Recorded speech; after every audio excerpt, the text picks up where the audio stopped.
Assalamu alaikum wa rahmatullahi wa barakatuh. Mesdames et messieurs, j'ai l'immense honneur de vous présenter cette communication sur la culture de la paix et de la tolérance en islam. Parler de paix et de tolérance en islam dans le contexte actuel est plus que pertinent. Ce contexte, vous le savez, est caractérisé par des conflits, des tensions politiques et des malentendus de tous ordres. Pour parler de ce thème, nous essayons de l'aborder en trois parties.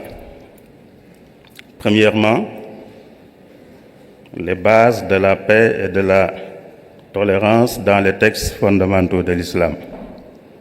Deuxièmement, des exemples tirés de l'histoire des musulmans illustrant la culture de la paix et de la tolérance en islam. Et troisièmement, des pistes à explorer pour la promotion de cette culture de paix et de tolérance dans le monde. Pour la première partie, les bases de la paix et de la tolérance dans les textes fondamentaux de l'islam. Commençons par rappeler que les mots arabes qui signifient paix, salut, salutation, soumission et la religion musulmane ont la même racine. Sin, lam, mim. Cette racine donc renvoie à tous ces mots. Quant aux bases de la paix et de la tolérance en islam, nous les trouvons dans les deux principales sources de l'islam, le Coran et la Sunna. En guise d'exemple, nous évoquerons quelques textes coraniques et de la Sunna sur les thèmes suivants. On a choisi 4 thèmes et on va parler de ces 4 thèmes. La salutation, la liberté de choisir sa religion, les relations entre musulmans et non-musulmans et la non-agressivité du musulman. La salutation en islam. Tout ce qui est relatif à la salutation milite pour la paix. Cela peut être démontré à travers les points suivants. Le premier point, saluer quelqu'un, c'est de lui souhaiter la paix. Quand on salue quelqu'un, on lui souhaite la paix. La formule de salutation en islam, c'est Assalamu alaikum wa rahmatullahi wa barakatuh, qui signifie que la paix, la miséricorde de Dieu et ses bénédictions soient avec vous. Donc c'est un souhait, c'est une prière qu'on fait à l'endroit de celui qu'on salue. Quand un musulman rencontre quelqu'un, on lui recommande de l'adresser cette salutation. Mais quand le musulman est salué par quelqu'un, il est obligatoirement tenu à rendre cette salutation de la meilleure manière ou au moins de la même manière. Dans le Coran, et quand on vous fait une salutation, saluez d'une façon meilleure ou rendez-la. Certes, Dieu tient compte de tout. Sourate 4, verset 86. Et quand on salue quelqu'un en lui souhaitant la paix, on ne peut pas être, ou bien on ne peut pas avoir un comportement violent ou intolérant à son égard. C'est incompatible. Quand on souhaite la paix à quelqu'un, on ne peut pas avoir un comportement intolérant ou violent à son égard. D'où l'importance de la salutation et son apport à la paix et à la tolérance. Le deuxième point, toujours concernant la salutation, c'est que la salutation fait partie des meilleures actions dans l'islam. Un homme a interrogé le prophète en lui disant quelle est la meilleure forme de l'islam. Le prophète de répondre, c'est de nourrir les gens, donner à manger aux gens et de saluer ceux que tu connais et ceux que tu ne connais pas. Le troisième point, la salutation ouvre les portes des paradis. Un jour, le prophète s'adressa à ses compagnons en disant, « Je jure par celui qui détient ma vie entre ses mains, donc par Dieu, que vous n'entrerez pas au paradis tant que vous ne croirez pas, et que vous ne croirez pas tant que vous ne vous aimerez pas les uns les autres. Ne voulez-vous pas que je vous indique quelque chose que si vous le faites, vous vous aimerez? Répandez la salutation entre vous. » Donc, c'est la porte du paradis. Le deuxième thème, c'est la liberté de choisir sa religion. Il y a un verset dans le Coran qui pose le principe du libre choix en matière de religion. Il n'y a pas de contrainte en religion. Sourate 2, verset 256. Dès lors, la foi ne peut être imposée et la conviction religieuse doit être sincère. Et l'absence de contrainte en religion signifie que chacun peut choisir la religion de sa préférence en toute liberté. Ceci est si important qu'une sourate entière y est consacrée dans le Coran. C'est la sourate numéro 109. Cette sourate se termine par cette déclaration que Dieu ordonne au prophète d'adresser aux non-musulmans. À vous, votre religion, et à moi, la mienne. Les relations entre musulmans et non-musulmans.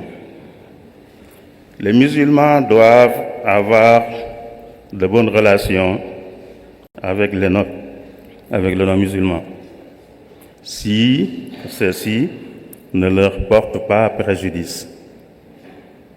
Ce principe est affirmé et réaffirmé dans le Coran à plusieurs endroits. Prenons cet exemple. Dieu ne vous interdit pas d'être bienfaisant et équitable envers ceux qui ne vous ont pas combattu à cause de la religion et ne vous ont pas expulsé de vos demeures. Car Dieu aime les équitables. Dieu vous interdit seulement de prendre pour alliés ceux qui vous ont combattu à cause de la religion, qui vous ont expulsé de vos demeures et qui ont aidé à votre expulsion. Et quiconque les prend pour alliés, ceux-là sont les injustes. Sourate 60, versets 8 et 9. Et en situation de conflit, le Coran invite à rechercher la paix. Et s'ils inclinent à la paix, incline vers elle et place ta confiance en Dieu. Sourate 8, verset 61. La non-agressivité du musulman.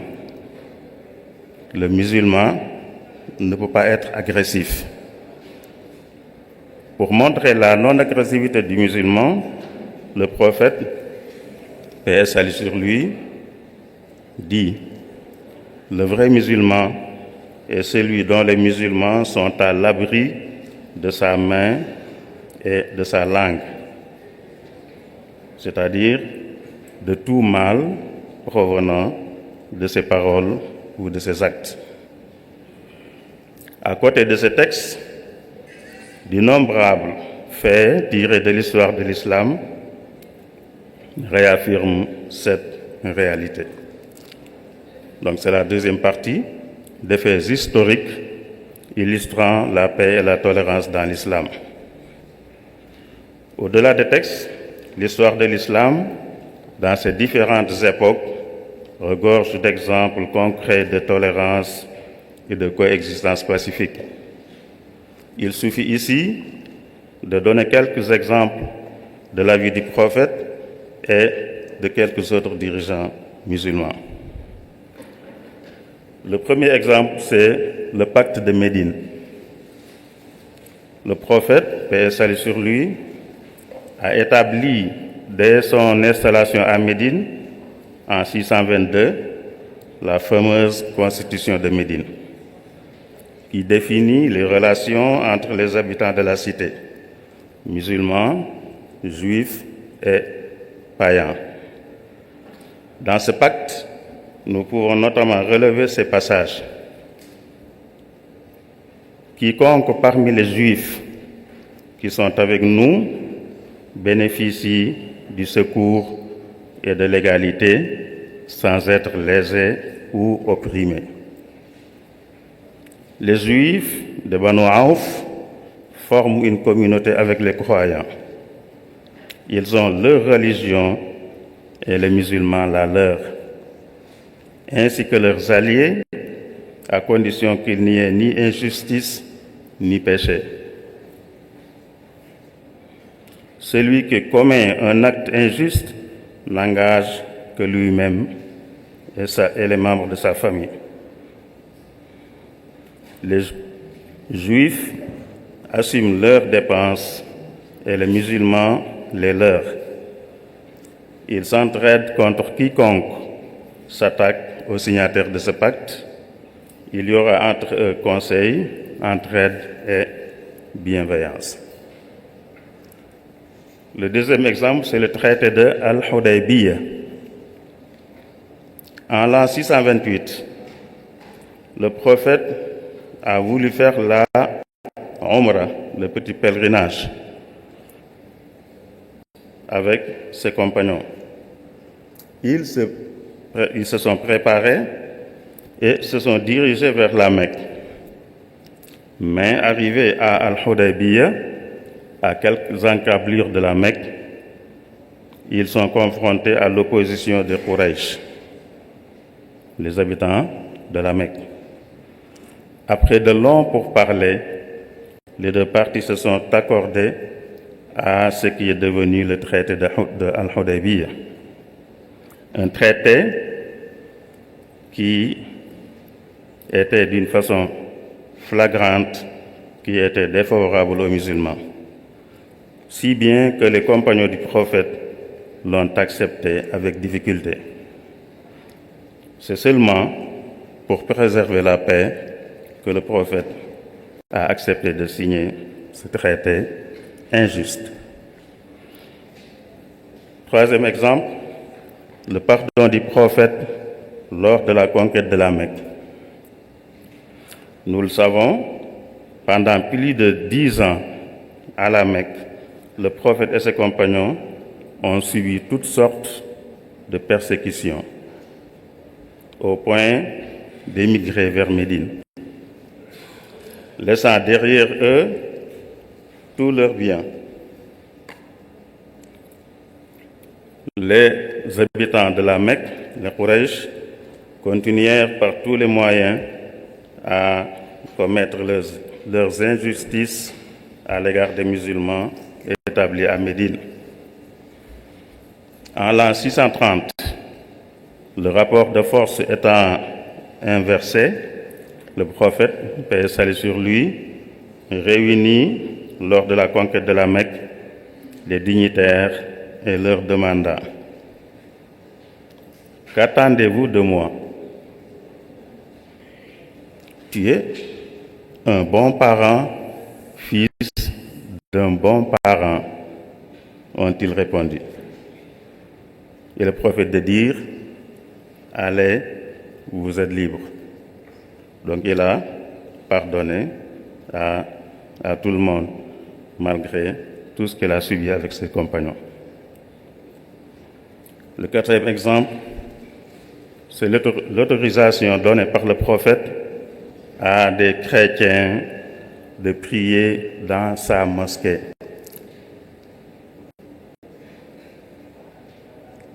À la même année, en 630, le prophète a accueilli dans la mosquée une forte délégation de chrétiens venant de Najran. Najran est une localité dans l'Arabie. Et quand ces chrétiens ont voulu faire leur prière dans la mosquée, des compagnons ont voulu les empêcher. Mais le prophète leur a ordonné de les laisser faire leur prière dans la mosquée.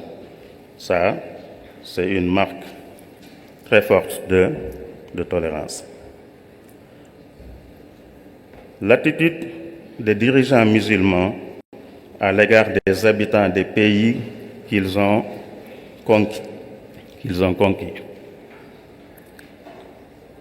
Quelques exemples dans différentes époques, dans des époques différentes, suffisent pour montrer l'ancrage de la culture de tolérance chez les musulmans. Le calife Omar ibn al-Khattab, lors de la conquête d'Al-Quds, Jérusalem, à la prise de Jérusalem en 638, Omar ibn al-Khattab, le deuxième successeur du prophète, paix et salut sur lui, a donné aux habitants de la ville de Jérusalem une garantie écrite. Le passage suivant fait partie de celle-ci. Il leur a accordé une protection pour leurs personnes, leurs biens, leurs églises, leurs croix, ainsi que pour l'ensemble de leur communauté. Leurs églises ne seront pas habitées par des musulmans ni détruites. Rien ne sera diminué, ni de leur substance, ni de leur territoire, ni de leur croix, ni d'aucune de leurs possessions. Ils ne seront pas contraints dans la religion et aucun d'eux ne subira de préjudice. Fin de citation. Donc c'est ça qui était la garantie écrite. Le sultan Salahuddin al-Ayyubi, Saladin, à la reprise de Jérusalem, après avoir repris Jérusalem en 1187, Saladin adopta une politique de pardon et de tolérance envers les non-musulmans. Il permit aux chrétiens de rester dans la ville en tant que minorité protégée et fit preuve d'une remarquable clémence envers ses prisonniers chrétiens, en contraste avec les massacres perpétrés lors de la première croisade. Il a aussi rendu aux Juifs leur droit d'y revenir après avoir été expulsés par les croisés. Donc les croisés avaient expulsé les Juifs. À la reprise, Saladin leur a donné la permission de revenir. Muhammad al-Fatih, on l'appelle Muhammad le conquérant ou le conquéreur, on l'appelle aussi Muhammad II. Lors de la conquête de Constantinople, c'est l'actuel Istanbul. Ici, on cite ce que Thomas Arnold a dit dans son livre The Preaching of Islam. Il nous raconte les premières mesures prises par Mohammed al-Fatih après la conquête de Constantinople en 1453. Il dit: l'une des premières mesures prises par Mohammed al-Fatih, après la chute de Constantinople et le rétablissement de l'ordre, fut de garantir la loyauté des chrétiens, en se proclamant protecteur de l'Église grecque. Il interdit formellement toute persécution des chrétiens et accorda au nouveau patriarche des chrétiens un décret qui lui garantissait ainsi qu'à ses fidèles et à ses évêques subordonnés le droit de jouir des privilèges, ressources et donations dont ils bénéficiaient sous le régime précédent.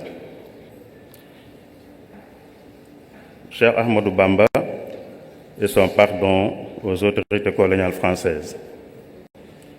Parlons un peu de Cheikh Ahmadou Bamba pour donner un exemple plus proche de nous, qui a pardonné aux autorités coloniales françaises qui l'ont détenu durant presque la moitié de sa vie dans des conditions pénibles.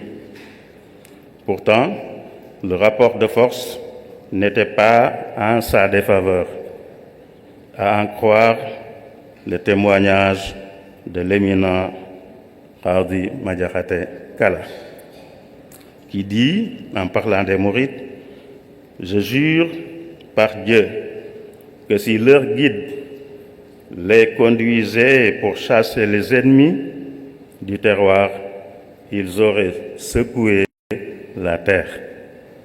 Ça, c'est Qadi Madiakhaté Kala qui le dit. Ces exemples rappellent que la culture de la paix est profondément enracinée dans la civilisation islamique. Mais devant les défis contemporains, nous devons trouver des voies et moyens pour promouvoir ces valeurs au sein des musulmans, certes, mais aussi dans toutes les sociétés. Pour arriver à la troisième partie, des pistes pour promouvoir la culture de la paix et de la tolérance dans le monde. Aujourd'hui, les relations entre individus comme entre communautés sont caractérisées par des conflits et l'image de l'islam est brouillée par les actes d'extrémistes qui utilisent une lecture des textes détachés de leur contexte pour justifier l'intolérable. D'autre part, il y a des islamophobes, dans le monde occidental en particulier, qui s'obstinent à taxer l'islam des pires tares: intolérance, terrorisme, barbarie, etc. Il est donc vital de retrouver et de transmettre les vraies valeurs de l'islam de la part des musulmans et de juger l'islam par ce qu'il prône et pas par les actes d'une minorité qui se réclame de lui. Cela passe notamment par l'éducation et le dialogue interreligieux. L'éducation. L'éducation est le principal moyen de transmettre les valeurs. Par le biais de l'éducation, nous pouvons transmettre aux jeunes générations, dès le bas âge, les valeurs de coexistence, de respect, de justice, etc. Le dialogue interreligieux. Le dialogue interreligieux permet aux adeptes de différentes religions de se connaître et d'établir une coopération entre eux. Ce dialogue se passe à travers différentes actions, telles que les rencontres, les discussions, les projets communs avec les autres communautés. Pour conclure, rappelons que la paix et la tolérance sont des valeurs au cœur du message de l'islam. Le Coran, la Sunna et l'histoire de l'islam témoignent d'une tradition profondément humaniste, fondée sur la paix, la tolérance et la coexistence pacifique. Face aux défis contemporains, il nous revient à toutes et à tous, musulmans et non musulmans, de combattre les préjugés, de déconstruire les discours de haine et de promouvoir ensemble une culture de respect mutuel.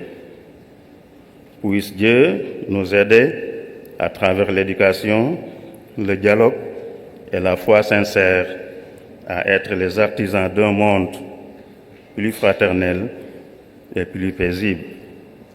Merci de votre attention et que la paix, la miséricorde de Dieu et ses bénédictions soient avec vous.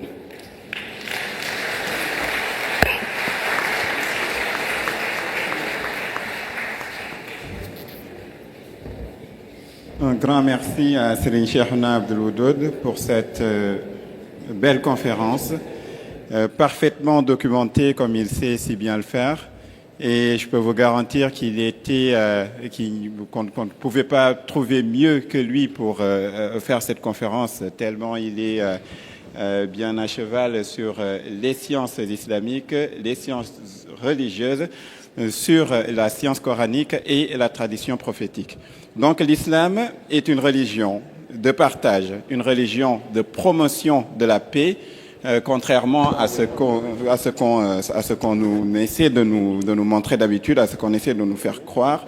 Une paix qui trouve ses racines dans l'amour que les hommes doivent partager et dans l'absence de contraintes, mais surtout dans la protection de l'opprimé. Et donc, dans les différentes étapes qui ont jalonné la présentation de Serigne Cheikhouna, on peut retrouver ces différents points.